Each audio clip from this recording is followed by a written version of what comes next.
Olá, tudo bem com vocês? Vocês que torcem para o Botafogo. Neste vídeo aqui eu quero falar sobre algumas questões envolvendo o Glorioso, né?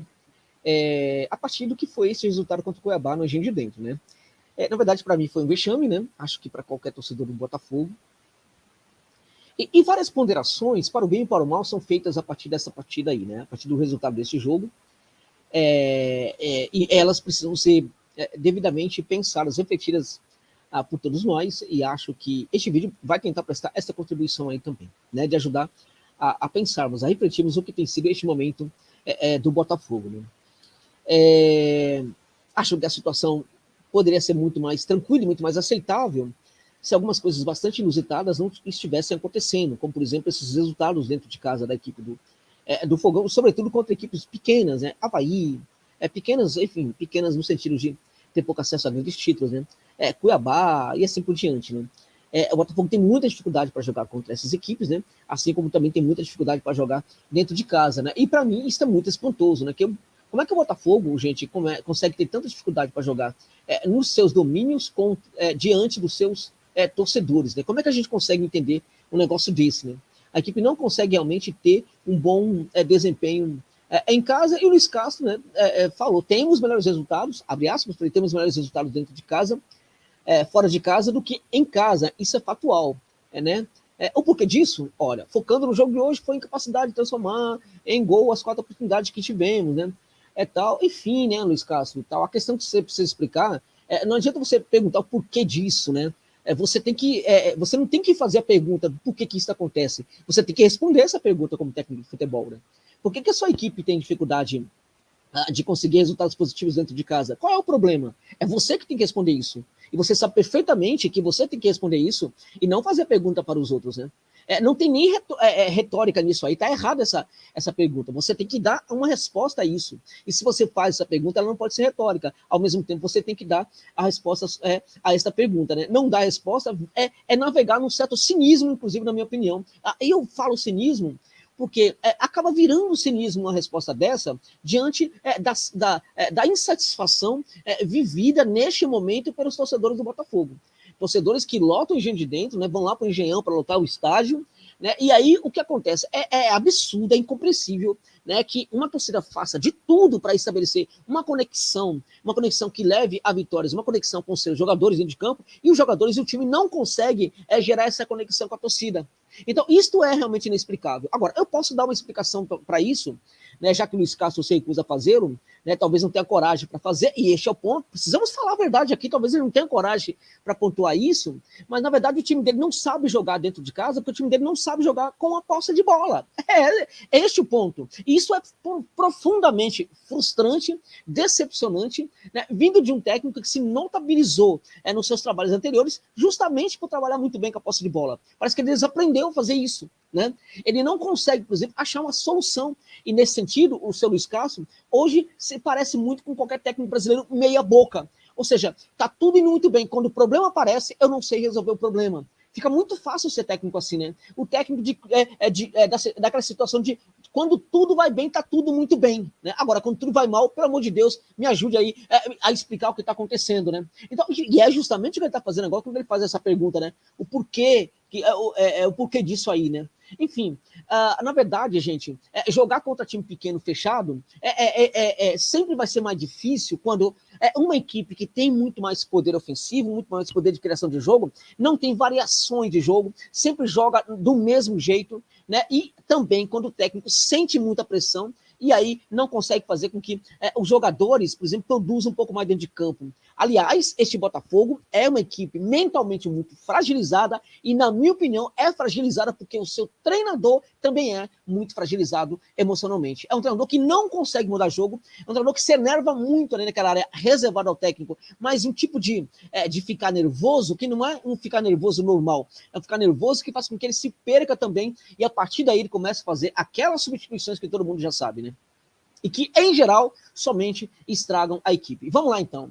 Vamos para a primeira ponderação aí, né? Mas o elenco não é muito bom, não sei o que. Mentira!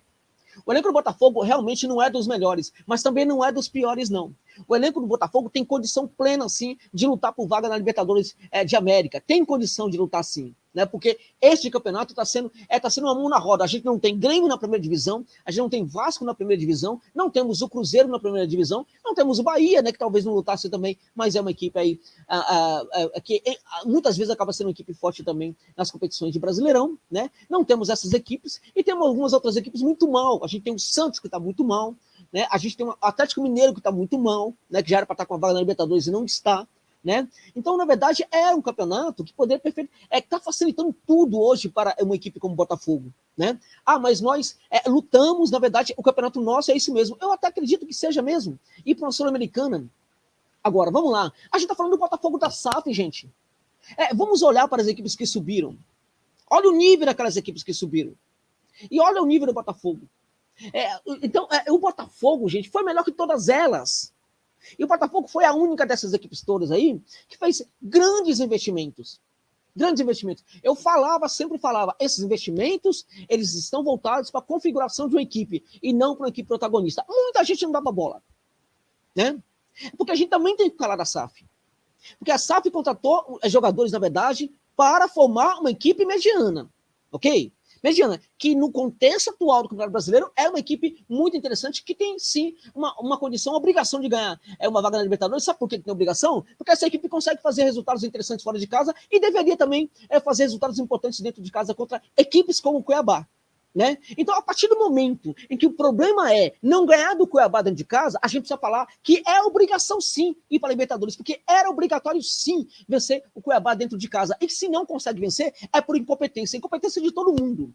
Mas vamos deixar a SAF de lado agora, porque eu já falei muitas vezes, são investimentos que, na verdade, não buscam tornar o Botafogo protagonista, não. Volto a dizer, buscam tornar o Botafogo uma equipe apenas competitiva.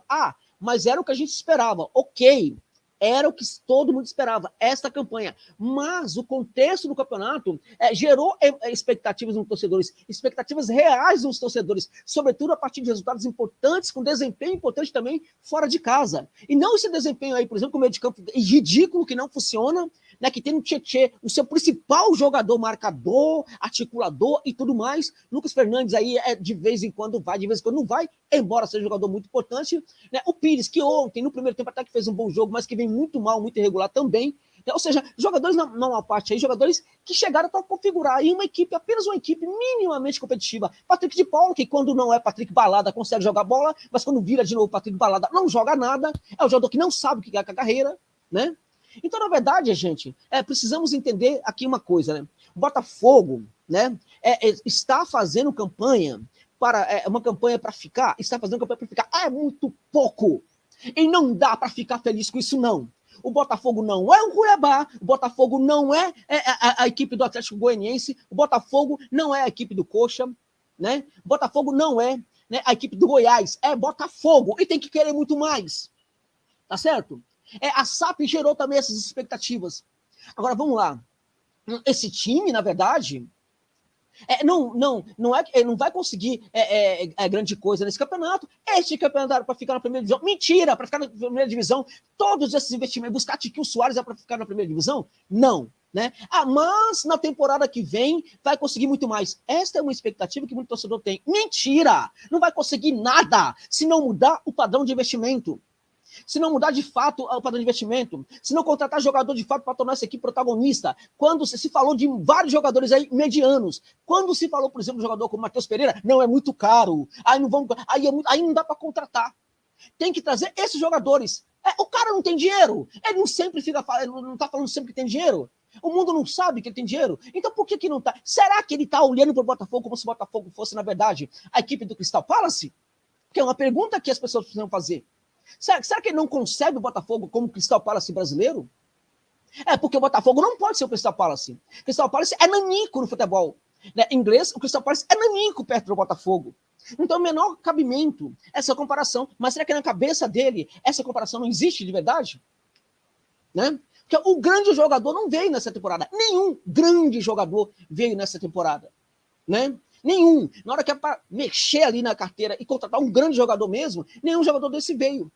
Né? Talvez 3 ou 4 desses que foram contratados poderiam não ser contratados, né? Já que na primeira leva de contratação já veio um monte de jogador aí, né? Mas contratasse pelo menos um. Isso não aconteceu. Será que vai acontecer ao fim dessa temporada, para a temporada de 2023? A ver. Né? A ver. Mas o Botafogo na próxima temporada, portanto, vai competir. Olha, gente, para mim o cenário é muito parecido com esse de hoje. Ou muda tudo, ou vai ser a mesma coisa. Aí em 2024, 2025 vamos conseguir o título. Quem disse? Quem disse? Quais são os sinais, na verdade, que estão sendo deixados nesse sentido? Nenhum. E a primeira coisa que o Botafogo tem que fazer é dar um pé na bunda do seu Luiz Castro. Chega, não dá mais. Terminou essa temporada, tchau, Portuga, não dá mais. Ele não tem condição. É muito nervosinho e está sendo muito incompetente também. Ele não consegue encontrar soluções quando a equipe precisa. E nesse sentido, ele é um técnico como outro qualquer. E ele já falou, inclusive, se ele não ficar no Botafogo, ele quer ficar no Brasil, porque o projeto de vida dele é o Brasil. Ou seja, ele quer, na verdade, se tornar um técnico como outro qualquer aqui do Brasil. E ele está conseguindo fazer isso. Não dá para aceitar o Botafogo perdendo em casa para o Cuiabá. Mas que criou mais chance, não interessa. A questão é, o Cuiabá teve ali 2 ou 3 bolas, foi lá e fez 2 gols. Por que isso acontece? O que acontece com a transição ofensiva de uma equipe como o Cuiabá, que o Botafogo não consegue, por exemplo, coibir, não consegue bloquear, né? E se fizesse seus gols, né? E por que não fez seus gols? Porque, na verdade, é muito previsível, na verdade, a forma como o Botafogo chega no terço final. E aí depende muito das individualidades. A gente não vê muita coisa criada. A gente não vê as situações, né, que você olha no campo e fala, isso aí vem do treinamento. Essa variação tática vem do treinamento. A gente não percebe isso no jogo do Botafogo. Entende? Então é por causa disso que o Botafogo perde para a equipe como o Cuiabá. E é absurdo que um elenco muito, tá? Não é pouco não, é muito melhor do que o elenco do Cuiabá, né? Não consiga ganhar o Cuiabá, do Cuiabá dentro de casa num momento decisivo como esse, gente. Né? Mas vamos para a Sul-Americana. Ok, todo mundo vai, quase todo mundo vai. Não caiu, meu irmão? Tá indo para a Sul-Americana. É assim que funciona aqui no Brasil. Grande merda ir para a Sul-Americana quando poderia ir para a Libertadores. Essa é a verdade. Grande merda para o Botafogo ir para a Sul-Americana quando poderia ir para a Libertadores. Por quê? Porque Sul-Americana, na verdade, todo mundo vai, gente. Todo mundo vai. Tá? Então, não é mérito nenhum mais para algumas equipes. Para o Botafogo não vai ser mérito nenhum ir para a Sul-Americana. Agora, ficar nessa coisa, passar panista de não caiu, tá bom, e fomos para a Sul-Americana. Mas em 2023 vai ser diferente, vai ser uma ova. Se não mudar as coisas, se elas não mudarem, não vai ser nada diferente. Em 2024 não vai ser, não. Se não mudarem as coisas, nada vai ser diferente. E acho que essa pressão tem que começar também da torcida. E chegou o momento de torcedor parar de falar só fora Castro, que Castro é essa porqueira mesmo, mas começar também a criticar o dirigente mor. Mostrar para o seu Testor para que ele não está vivendo lá no Crystal Palace, não. Tem que tirar o seu Testor do conforto que ele vive. A situação tem que ser menos confortável para ele, porque ele não entendeu ainda que é o Botafogo. E a torcida do Botafogo tem que fazer com que ele entenda o que é o Botafogo. Ele se meteu no Botafogo, agora ele tem que saber onde ele se meteu. E essa educação tem que vir de uma forma ou de outra da torcida do Botafogo. Porque se o torcedor do Botafogo não fizer isso, as coisas não vão mudar. E para isso, conta também, é muito importante que a mídia alternativa ligada ao Botafogo também faça esse trabalho. Tá? Também faça esse trabalho. Constantemente. Olhar para o dirigente e entender. Ele é o principal responsável pelo que está acontecendo, sim. Tá? Não dá para passar pano para ele, não. O Luiz Castro é produto de uma escolha dele. Né? Foi uma escolha correta em certo momento, se mostrou que não serve, precisa levar o pé na bunda e ir embora, mas é o menos culpado aí no caso, né? Então é necessário mudar esse projeto do Botafogo, porque o Botafogo não é clube, gente, para ficar nessa situação de brigar por Sul-Americana, não. Tá? É que veio da segunda divisão agora, não interessa. Pelo contexto atual do futebol brasileiro e do Campeonato Brasileiro, o Botafogo teria a obrigação, sim, de pegar uma vaga à Libertadores de América. Teria, porque consegue fazer jogos fora de casa, mesmo jogando como equipe pequena fora de casa muitas vezes, mas consegue, então teria a obrigação, dentro de casa, contra nanicos do futebol brasileiro, do ponto de vista de acesso a grandes títulos, teria a obrigação também de conquistar vitórias. E se não consegue, está tudo errado. Entende? Essa vergonha tem que acabar. Não dá para aceitar um negócio desse, não. Não dá para passar para não dá para ficar feliz falando assim, a gente vai ter um 2023 diferente. A gente não caiu, a gente ficou, a gente foi para a Sul-Americana. De novo, Sul-Americana para o Botafogo é uma merda. Porque o Botafogo precisava, merecia, tinha e tem todas as condições de ir para a Libertadores de América de 2023. É isso.